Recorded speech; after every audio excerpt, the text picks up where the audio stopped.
నాన్న మీరా? రండి. అమ్మ రాలేదా నాన్న? రాలేదమ్మా.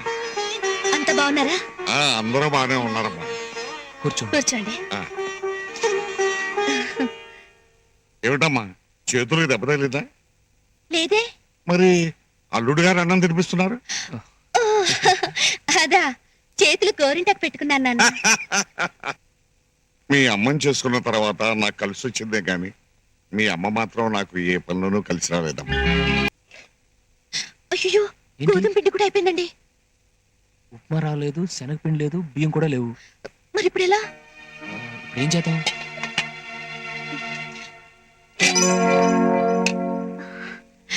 నాన్న, వేడివేడిగా ఉప్మా చేసి పెట్టనా? ఏది ఉంటే అది పెట్టమ్మా, తింటాను.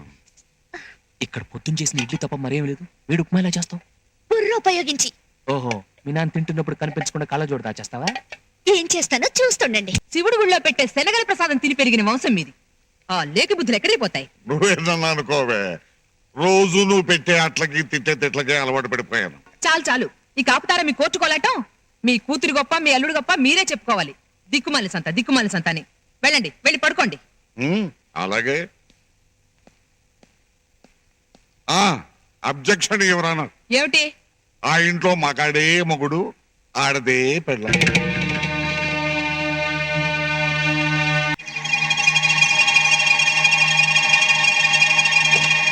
హలో, మీరు ఈ ఊళ్ళోనే ఉంటున్నారా? భాను నువ్వు పెళ్లి చేసుకున్నారంటగా. మీరు కారు, బంగ్లా, సకల సౌకర్యాలతో సుఖంగా ఉంటారనుకున్నాను. ఇలా కాలినడకన వెళ్తున్నారేమిటి? పెళ్ళైన తర్వాత ప్రతి ఆడదానికి ఇంటి పేరు మారుతుంది, కానీ నీకు తలరాత కూడా మారింది. ఏదో కలెక్టర్ కాబోతున్నావు అది ఇది అన్నారు, అయ్యావా?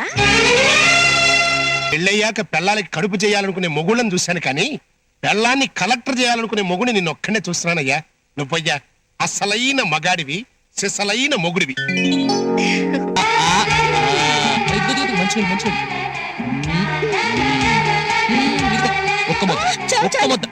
ఒక్క ముద్ద అబ్బా, ఒక్క ముద్దని 100 ముద్దలు తినిపించారు నాకు. వద్దు. నిజంగానే ఇది ఆఖరి ముద్ద. నా బుల్లి గదు, నా బుజ్జి గదు, నా బజ్జి గదు. నాన్న, మీరా? రండి. అమ్మ రాలేదా నాన్న? రాలేదమ్మా. అంత బాగున్నారా? అందరూ బాగానే ఉన్నారమ్మా. కూర్చోండి. ఏమిటమ్మా చేతులకు దెబ్బ తగిలిందా? లేదే. మరి అల్లుడు గారు అన్నం తినిపిస్తున్నారు? ఓ, అదా చేతులు గోరింటాకు పెట్టుకున్నాను నాన్న. సరే. మీ పెళ్లికి ఏ ముచ్చటా తీర్చలేకపోయాను. రేపు సంక్రాంతి కదా, మీ ఇద్దరికి కొత్త బట్టలు పెడదామని తీసుకొచ్చాను. తీసుకోండి.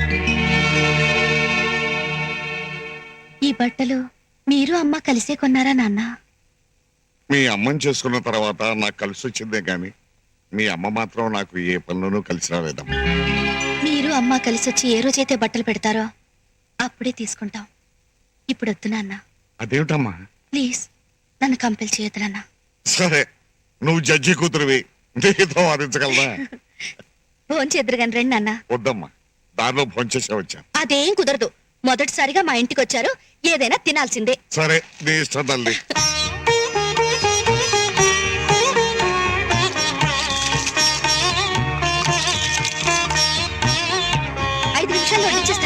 అలాగేనమ్మా.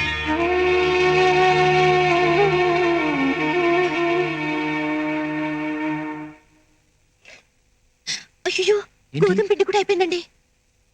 ఉప్మా రాలేదు, శనగపిండి లేదు, బియ్యం కూడా లేవు. మరి ఇప్పుడు ఎలా? ఏం చేద్దాం?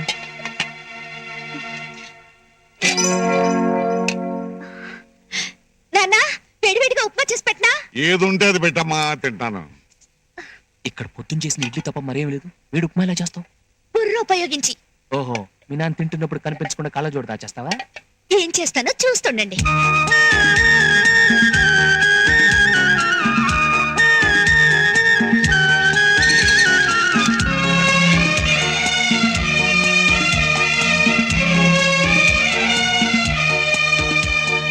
ఉప్మా భలే రుచిగా ఉందమ్మా.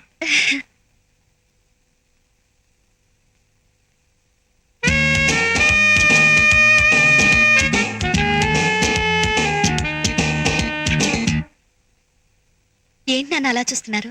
ఏమీ లేదమ్మా, గరిటె పట్టుకోవడం కూడా చేత కాదు, నువ్వు ఏదో గారడీ చేసినట్టు ఉప్మా ఇంత బాగా ఎలా చేయగలిగావా అని. అవును, ఇది రవ్వ ఉప్మాలాగా లేదే, ఏదో వెరైటీగా ఉంది. ఇది రవ్వ ఉప్మా కదా నాన్న, ఇడ్లీ ఉప్మా. ఇడ్లీ ఉప్మానా? అవును నాన్న. సమయానికి ఇంట్లో ఏమీ లేవు. ఉదయం చేసిన ఇడ్లీలు మాత్రమే ఉంటే వాటిని రవ్వలా చేసి తాలింపు పెట్టి ఉప్మా చేశాను. ఆ, ఎంత ఇంప్రూవ్ అయ్యావు తల్లి. అర్థం చేసుకోలేని అర్థంగా ఉంటే కోట్లో ఉన్న నరకవేనని మీ అమ్మ నిరూపిస్తే, అన్యోన్యంగా ఉండే తోడుంటే పేదరికమైన స్వర్గమేనని నువ్వు నిరూపించావు తల్లి.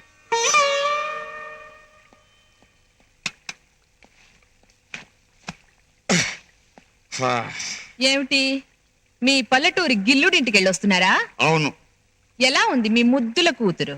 నీ కూతురు కాపురం చూడముచ్చటగా ఉంది. ఎంత చక్కగా ఇంటి పనులు చేస్తుందో తెలుసా, వంట ఎంత రుచిగా చేస్తుందో. అరే, ఇడ్లీని పొడి చేసి దాంతో ఉప్మా తయారు చేసిందే, అబ్బబ్బబ్బబ్బబ్బా, నా జీవితంలో అంత టేస్ట్ తో ఉప్మా ఎక్కడ తెలియదనుకో. Super, సూపరో super. కర్మ కర్మ, ఇంత బతుకు బతికి ఇంటిని కాలు చచ్చినట్టు ఆ ఇంటికి వెళ్ళడమే కాకుండా శుభ్రంగా మెక్కేసి వస్తున్నారా? ఆహా, నేను మెక్కడమే కాదు, నువ్వు మెక్కడానికి కూడా పార్సిల్ తీసుకొచ్చాను. దీన్ని మా అమ్మకి ఇవ్వమని నీ కూతురు ప్రేమతో పంపించింది. చిచి, దీన్ని కుక్కలు కూడా వాసన చూడవు, మనుషులు తింటారా? నీకు అక్కర్లేదంటే మరి మంచిది, మొత్తం నేనే తినేస్తాను. రోజు నువ్వు పెట్టే ముక్కుపోయిన చపాతీ చెర నుంచి ఈ ఒక్క రోజైనా తప్పించుకున్నవాడిని అవుతాను. శివుడు గుళ్ళో పెట్టే శనగల ప్రసాదం తిని పెరిగిన వంశం మీది. ఆ లేకి బుద్ధులు ఎక్కడైపోతాయి? నువ్వేనన్నా అనుకోవే, రోజు నువ్వు పెట్టే అట్లకి తిట్టే తిట్లకి అలవాటు పడిపోయాను.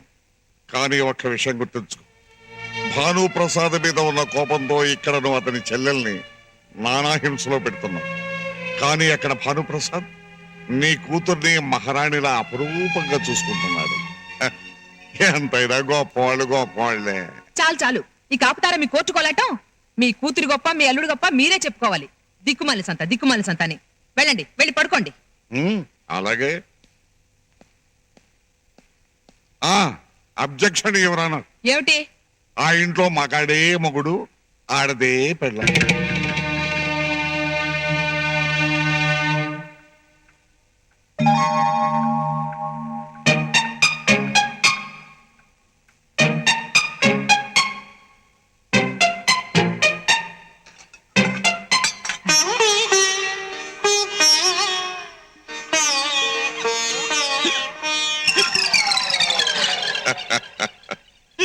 తాగు తాగు.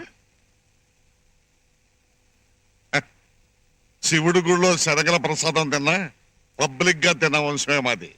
కానీ మీది దొంగ కోళ్ళను బట్టి తేరగా తిని పెరిగిన వంశమే. మొత్తానికి నీ దొంగ బుద్ధి పోనిచ్చుకున్నావు కాదు. అది సరే, ఉప్మా రుచిగా ఉందా? దొంగ కోళ్ళ కంటే రుచిగానే ఉంది. ఒప్పుకున్నావు, తిను.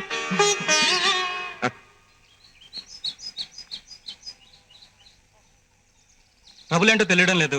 నువ్వు కార్లోనే కూర్చో, నేను ఊర్లోకి వెళ్ళి నన్ను మెకానిక్ తీసుకొస్తాను.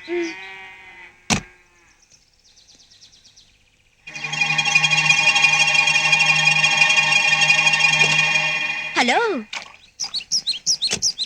మీరు ఈ ఊళ్ళోనే ఉంటున్నారా? భాను నువ్వు పెళ్లి చేసుకున్నారంటగా. మీరు కారు, బంగ్లా, సకల సౌకర్యాలతో సుఖంగా ఉంటారనుకున్నాను. ఇలా కాలినడకన వెళ్తున్నారేమిటి? పెళ్ళైన తర్వాత ప్రతి ఆడదానికి ఇంటి పేరు మారుతుంది, కానీ నీకు తలరాత కూడా మారింది. ఏదో కలెక్టర్ కాబోతున్నావు అది ఇది అన్నారు, అయ్యావా? ఇప్పటికైనా అర్థమైందా నేను భానుని పెళ్లి చేసుకోవడానికి ఎందుకు ఒప్పుకోలేదో? అతన్ని పెళ్లి చేసుకునుంటే నేను కూడా నీలా పుల్లల పొయ్యి పోగ కళ్ళు నులుముకుంటూ ఇలా రోడ్లంట నీళ్లు మోసుకుంటూ బతకాల్సి వచ్చింది. నువ్వొక చదువుకున్న మూర్ఖురాలివి, అది చెప్పి వెళదామనే వచ్చాను.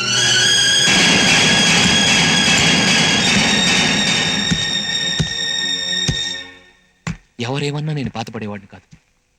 కానీ ఎవరు ముందైతే తలెత్తుకొని బతకాలనుకున్నాను వాళ్ళతోనే హీనమైన మాటలు అనిపించుకోవాల్సి వచ్చింది. నేను చదువులేని మూర్ఖుడిని కాదను, కానీ నువ్వు మాత్రం చదువుకుని మూర్ఖురాలివి కాకూడదు. చిన్నప్పటి నుంచి నువ్వు కలెక్టర్ కావాలని ఎన్నో కలలు కన్నావు. నీ కళ నిజం కావాలి, నువ్వు కలెక్టర్ అవ్వాలి. 10 మందిలో నేను తలెత్తుకుని తిరిగేలా చేయాలి. నేను కలెక్టర్ కావడం వల్ల మీ ఆత్మాభిమానం నిలబడుతుందంటే తప్పకుండా చదువుతానండి. కానీ ఐఏఎస్ చదవడానికి చాలా డబ్బు ఖర్చు అవుతుందండి. ఎంత డబ్బు ఖర్చైనా పర్వాలేదు స్వప్న. నా ఒంట్లో శక్తి, చేతుల్లో సత్తా ఉన్నంత వరకు కష్టపడతాను. నిన్ను కలెక్టర్ చేస్తాను. చూసావా బల్లి కూడా సొమ్ము పలికింది. పలికింది బల్లి కాదయ్యా, ఈ ఎద్దులయ్యా. పెళ్ళయ్యాక పెళ్ళాలకి కడుపు చేయాలనుకునే మొగుళ్ళని చూశాను కానీ పెళ్ళాన్ని కలెక్టర్ చేయాలనుకునే మొగుని నిన్ను ఒక్కనే చూస్తున్నానయ్యా. నువ్వయ్యా అసలైన మగాడివి, సిసలైన మొగుడివి.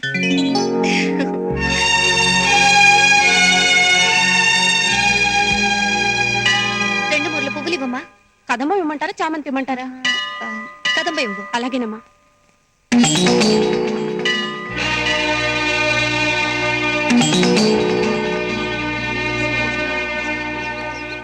ఒకటి, రెండు, మూడు, నాలుగు, 5. ఆరు. రాంగ్ కౌంటింగ్ తూనా పడ్డా. పోరా గుడ్డు. ఆరు కట్టం పట్ట గుడ్డులాగా మాకు అడ్డం పడకపోతే నువ్వు మాతో పాటు గుంజలు తీర్చుగా. ఆయన గుంజేడు తీయాలి. అబద్ధాలు చెప్పింది మీరు. ఎలాగెలాగా ఓనర్ కూడా కూర్చునే పని చేస్తాడట, ఈయన గారు మాత్రం పడుకుని మరీ పని చేస్తారు. 7, 8, 9, 9, 10. 10. ఏంటయ్యా టూరింగ్ టాకీస్ లో సినిమా చూసినట్టు మొక్కుబడిలే. వెళ్ళండి వెళ్ళండి. సరిగ్గా పని చేయకపోతే ఏం చేస్తారు? ఏం చేస్తావరా? పీకి విసిరి పారేస్తా. అది. ఇలా మూట్లు మోస్తూ పాటలు పడే కుటుంబాన్ని పోషించాలా? మరి నాకు వచ్చిన అక్షర మొక్కలకి క్లీనర్ ని కాక ఓనర్ ని కాగలనా? ఎందుకు కాకూడదు? మన దగ్గర డబ్బు ఒకటే లేదు గాని కష్టపడే శక్తి లేదా? కావాల్సిన తెలివితేటలు లేవా? కరెక్ట్ గా చెప్పావమ్మా. అవును, పాత బస్ ఏదో అమ్మకానికి ఉందన్నావు, అది నువ్వే కొనుక్కోవచ్చు కదయ్యా. సిటీ బస్ లో టికెట్ కొనడానికి చిల్లర లేదని నేను అనుకుంటుంటే మీరు ఏకంగా సిటీ బస్ నే కొనమంటున్నారే. చూడు బాబు, డబ్బు గురించి నువ్వేం ఆలోచించబోక నీకెంత కావాలని నేను ఇస్తాను.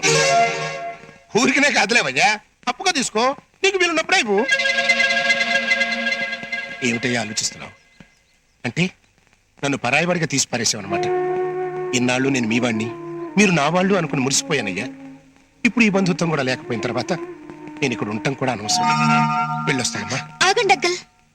ఏమండి, అంకుల్ అంతగా చెప్తుంటే వద్దనడం బాగోదు. ఆయన డబ్బు ఆయనకి వడ్డీతో సహా తిరిగిచ్చేద్దాం. అభిమానంతో ఇచ్చిన అవకాశాన్ని వదులుకోవడం తెలివైన పని కాదండి. ప్లీజ్.